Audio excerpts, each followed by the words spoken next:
Dr. Salmi, the criticism of the COP29 has been intense, especially regarding financial commitments. Why do you think developed nations have fallen short in meeting these expectations?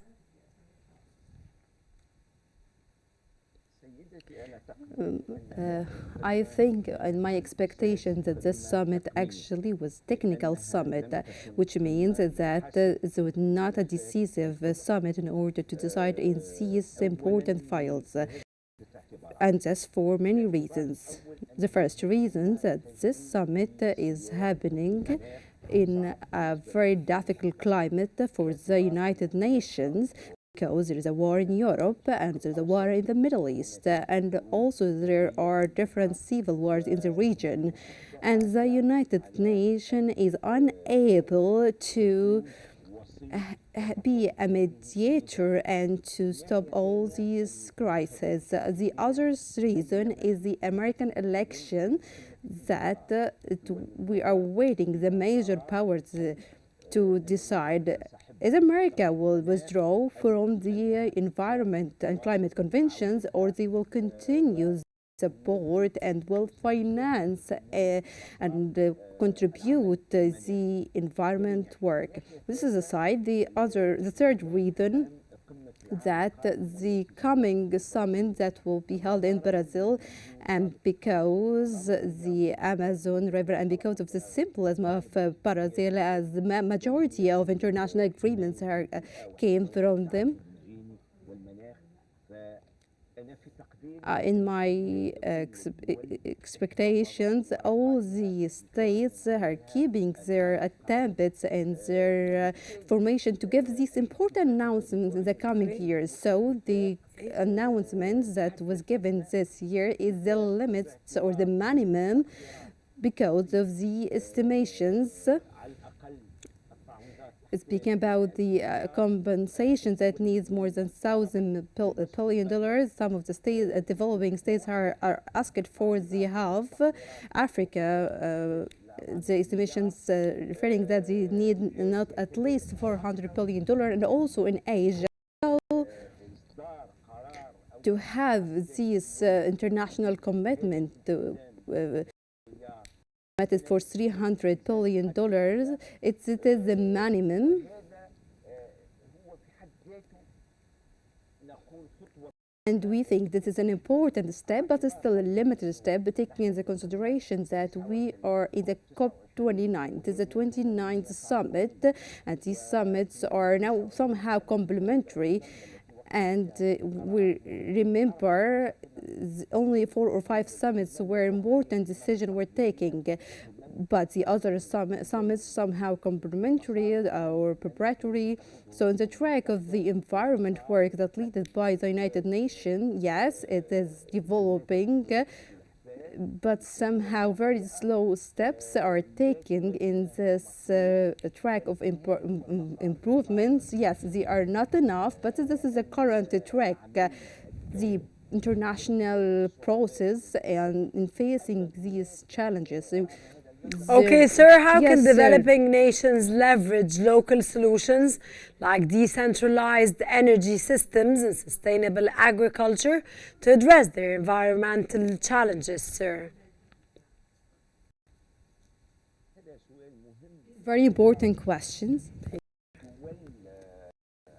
because developing countries need to build its own policies, and it's important to have these international and local agreements and national agreements, and then move to the regional agreements in order to build its policies in the sustainable in agriculture, and for the energy transformation, and to reduce the estimations, and to have a new diplomatic strategy globally in order to enable the cooperation. It's not only a financing problem, it's also how they could involve in these technological fields in many of these issues, how they can have the frame and enabled by the needed manpower to implement these new policies.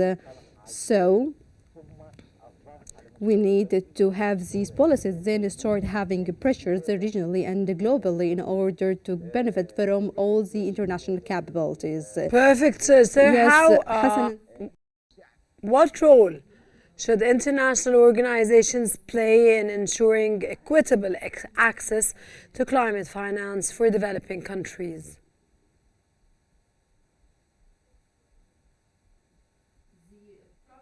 Of financing the adequate and it's an important, essential issue that was recommended before in different summits, in the Emirates Summit and also in Sharm el-Sheikh Summit. But right now, we are talking about this fund that it's a part of the aid will be in a form of loans.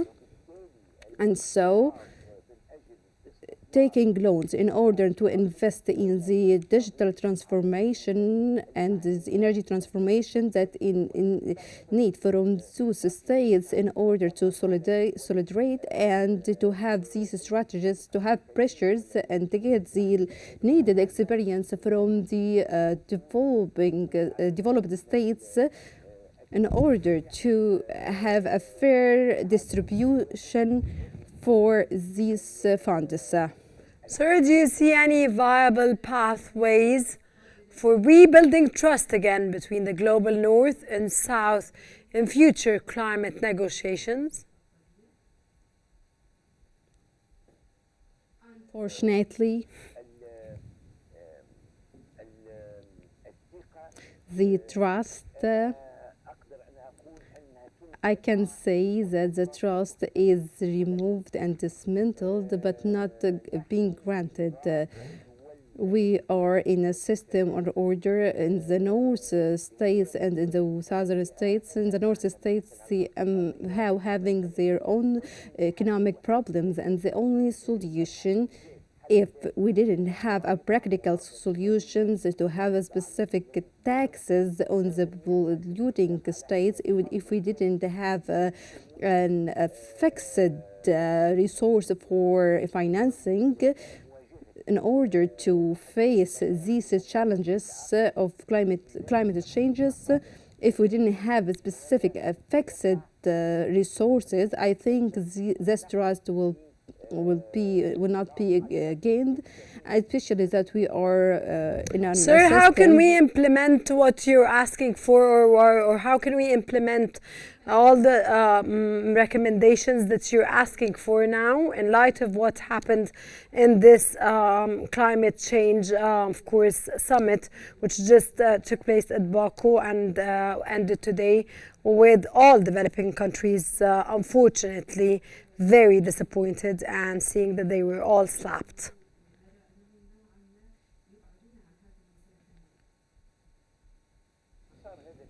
The track of development with the developing states, I believe that the climate change is a chance for the developing countries in order to have these improvements and reforms in their economic systems and in their policies,